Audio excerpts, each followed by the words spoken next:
Ladies and gentlemen, please welcome the Vice President of the United States, Ambassador and Mrs. Trujillo. I struggled with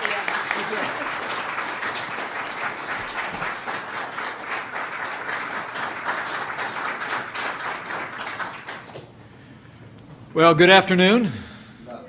And on behalf of President Trump and the First Family, it's my privilege to say, welcome to the White House.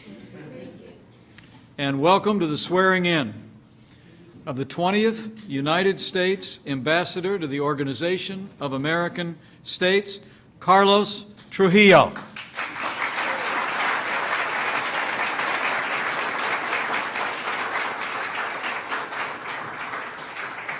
Before I begin, let me just speak a few words from my heart about a tragic incident that occurred earlier today. I want to take a moment to address the crash involving the Puerto Rico Air National Guard C-130 that went down outside Savannah, Georgia. First responders are on the scene. We'll continue to monitor developments. But allow me to express the deepest sympathies of the First Family and my family, to all the families of these brave Americans, and to all the courageous airmen who serve with them in the Puerto Rico National Guard. You are all on our hearts and will remain in our prayers. But thank you all for being here for this special occasion. And Carlos, I'd like to begin today by welcoming your wonderful family, without whom I'm sure you would not be standing here today.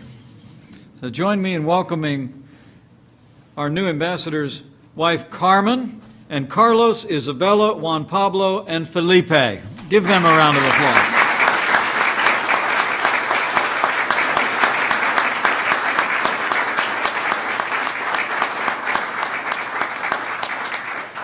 And Isabella just proved that she is the daughter of a new United States ambassador because she just named all 45 presidents. Wonderful job. I'm very proud of you. I also want to recognize all the members of your extended family who are here with us today. I know how proud they are. Under President Donald Trump, the Western Hemisphere is a key priority for the United States of America because the security and prosperity of our region directly affects the security and the prosperity of the American people. And our new ambassador, Carlos Trujillo, the President has chosen a principled leader who we know will ably represent the United States and our interests at the Organization of American States. Carlos, you bring to this new role a wealth of experience and a proven record of service to this nation. Growing up in Florida, the son of Cuban parents, you've seen firsthand how the fortunes of our neighbors across the wider region influence our own nation. Your hometown of Miami, known as the gateway to the Americas, is, in every sense, a melting pot of different cultures and traditions. It reflects the rich tapestry of the Western Hemisphere. For the better part of a decade, you've served the good people of your city and state. Graduating from law school, you spent 4 years as assistant state attorney in the Miami-Dade County State Attorney's Office. From there, you founded your own legal practice, but in 2010, you stepped up once more to represent your hometown, and you've served with distinction in the Florida House of Representatives ever since. From the first time he met you, President Trump recognized your leadership. And for the past few months, as a reflection of that, you've served as a special advisor at the U.S. mission to the United Nations.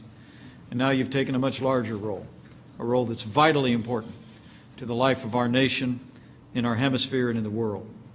The Organization of American States, which celebrated the 70th anniversary of its founding only 2 days ago, brings together the United States and essentially every nation from across the Western Hemisphere. In this forum, it will be your responsibility to represent our nation and to forge stronger partnerships in the pursuit of America's interests. This is of vital importance to our administration.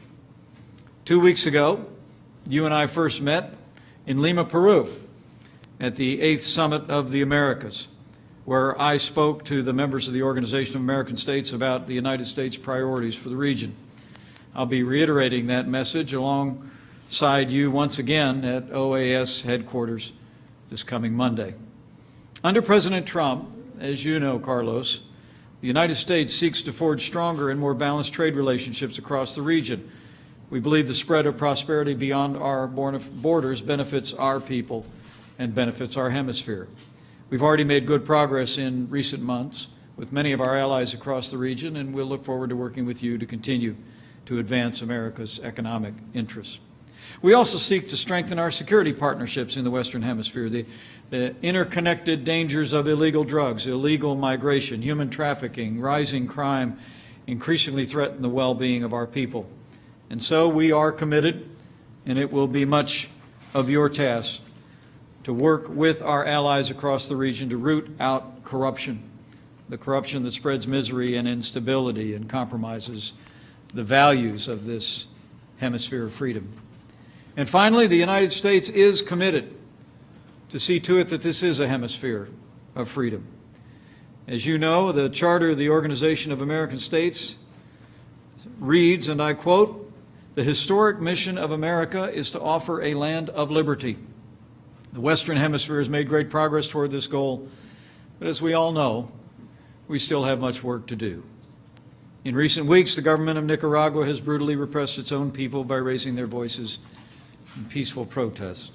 In Cuba, the Castro name may be fading, but its legacy of tyranny lives on and hangs over that country like a cloud, darkening the future of all who call that island home. And in Venezuela, under the rule of the dictator Nicolas Maduro, a once flourishing democracy has disintegrated into dictatorship, and what was once perhaps the most prosperous nation in South America has become one of its poorest. In light of these many challenges, President Trump has made our nation's policy clear. We will stand with all who yearn for liberty, and we will stand up to their oppressors.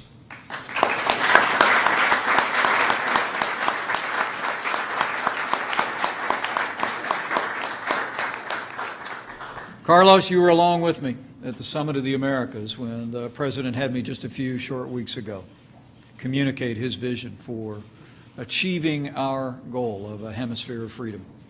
And we know that that vision will guide your work as you take on the responsibilities to represent the United States at the Organization of American States. But President Trump and I have full confidence that given your integrity and given your leadership and given your abilities, that you'll do just that and advance the interests of America, the interests of freedom, the prosperity and security of our people. With your voice at the Organization of American States, with the leadership of President Donald Trump, with the support of the good people of this nation and freedom-loving people all across this hemisphere, we know the best days for the new world are yet to come. So now it is my privilege to administer the oath of office. So if you want to bring up this big, beautiful family, place your left hand on the Bible and raise your right hand. We'll do that right now.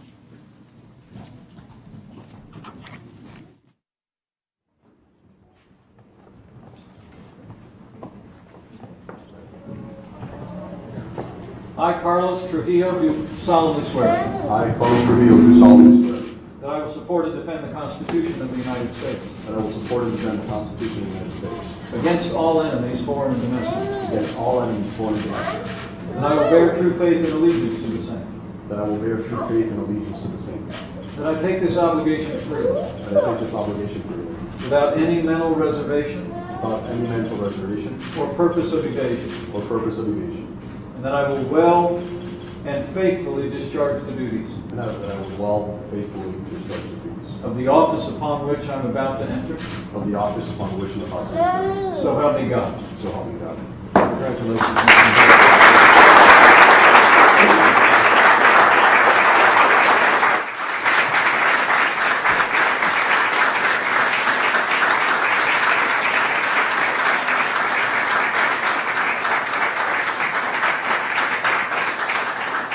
Ladies and gentlemen, it is my honor to introduce to you the United States Ambassador to the Organization of American States, Ambassador Carlos Trujillo.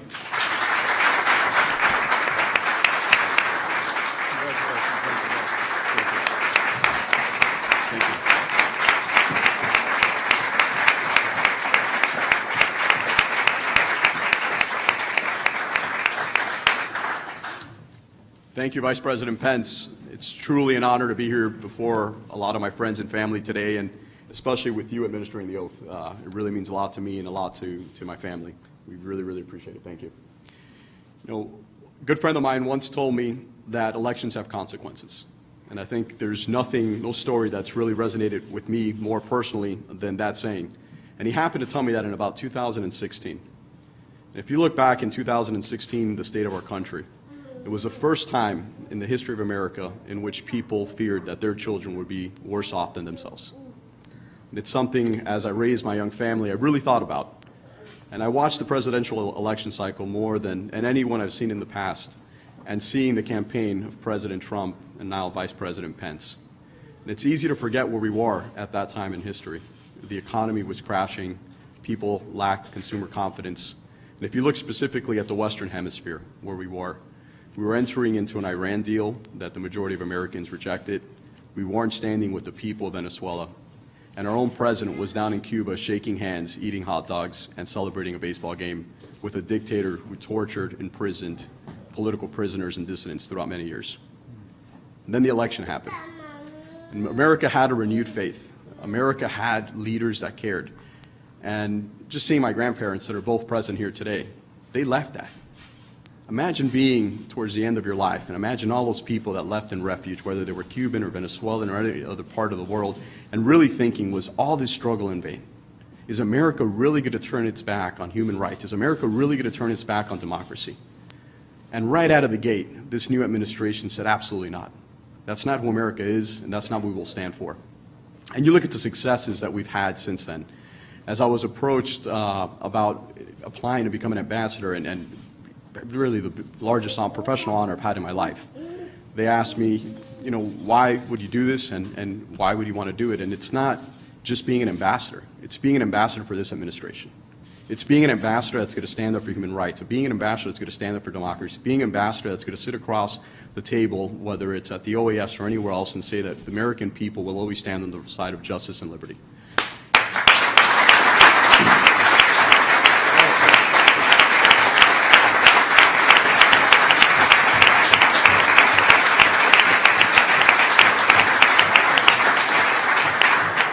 And I can tell you, Vice President Pence, I've never felt more proud than sitting there in Lima. And as we're sitting in the room, it's a plenary of all these different leaders from all across the Western Hemisphere. And you hear people, Evo Morales and some of these people, just attacking American democratic values. And you see the Vice President of the United States come in and really set the message straight. We won't stand for that. We will always, always stand on the side of human rights. We will always stand for democracy. We will always fight for those principles. I was so proud. I couldn't have been any more honored to just be sitting there next to the Vice President of the United States, looking across the table and seeing this country that's called Cuba. Knowing the history of my family, knowing that my parents, my grandparents came here, my parents came at the same age as my children who are standing next to me.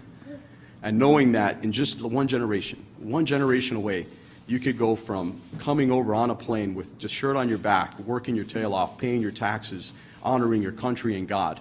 And in just 40 or 50 years, my grandparents are a living testament that your child or your grandchild could be standing at this podium. That is only America.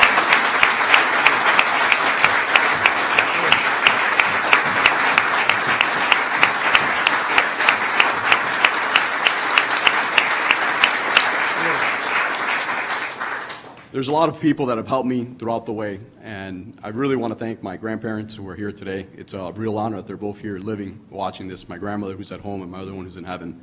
My parents who are here, a lot of my immediate friends and family. And when you have these small events, these intimate events, you really reflect on your life. And I think a lot of the people here are different chapters of my life. Some are my closest friends since when I was a child. Some of my friends that I made across the way in college, some people I went into business with and have become very, very good friends. Some people who I had the honor of serving in the Florida House with. Some people who were supporting me and mentoring me and coaching me and encouraging me throughout my entire life. And some new friends that I've made in my limited time working here in the Western Hemisphere. But you're all very, very special. And I know that I wouldn't be half the person, half the husband, half the father, half the American that I am without your support, and I'm really, really appreciative for that.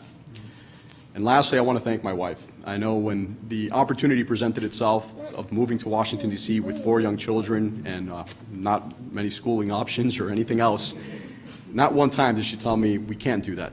when she said you could serve your country and you could honor this administration, you could honor a country that has done so much for my family in particular and so much for Americans and people across the world. It was never no, it was when can we start? So Carmen.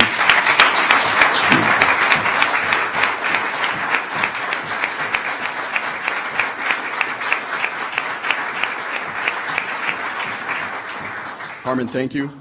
None of this would be even worth or possible without you. I really, really appreciate it. And Vice President Pence, it's really one of the biggest honors of my life is serving your administration. I look forward to working diligently, without resolve and never wavering until Venezuela, Cuba, Nicaragua, and the Western Hemisphere is free and able to enjoy the liberties and democracies that we all celebrate. Thank you.